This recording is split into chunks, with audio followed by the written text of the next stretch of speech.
Okay, so what we're looking at here is the Cleanflight 2 OSD code, and this is running in a very interesting and weird way, because what we've got here is an SPRacingF3OSD, which is running the OSD display code, and then underneath it we've got an SPRacingOSD PDB. The PDB is basically receiving the OSD screen from the Evo.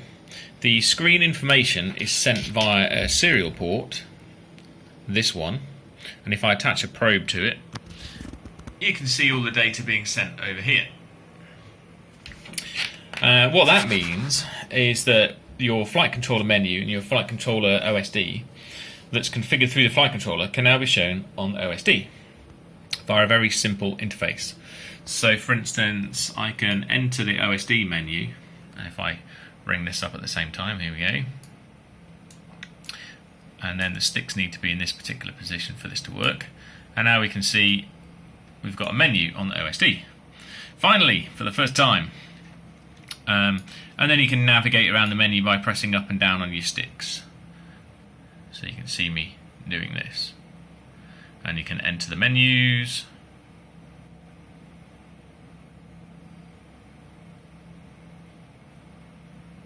Change values. So you can see the values changing.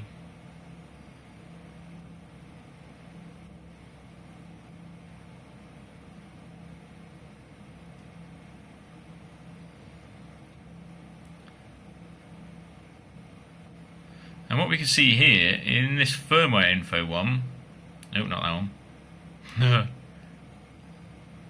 It's tricky to do this via the mouse. Here we go, this one. Is that you can see it's running Cleanflight 2 on an SPRacingF3OSD. So let's have a little bit more. Let's have a look a bit more about the regular display.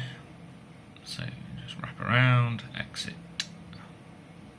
So if I move the Evo around on the desk, thus, you can see it moving the horizon bars, all the usual things. We've got blinking stuff, the capacity alarm is working. We've got all the information that you might want from the normal OSD code.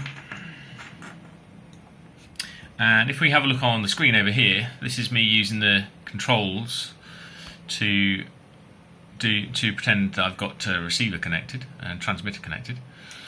And if we look on the OSD tab, and this is the Evo, don't forget, not the OSD that we're connected to right now. We can see here we're connected to an Evo.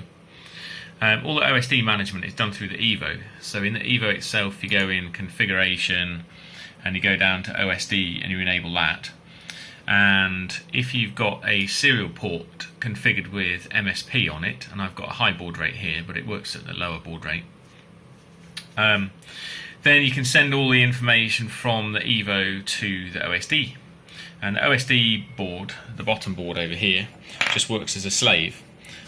This basically has the max chip on it and a couple of no sensors, voltage regulators, and it also has transponder feature.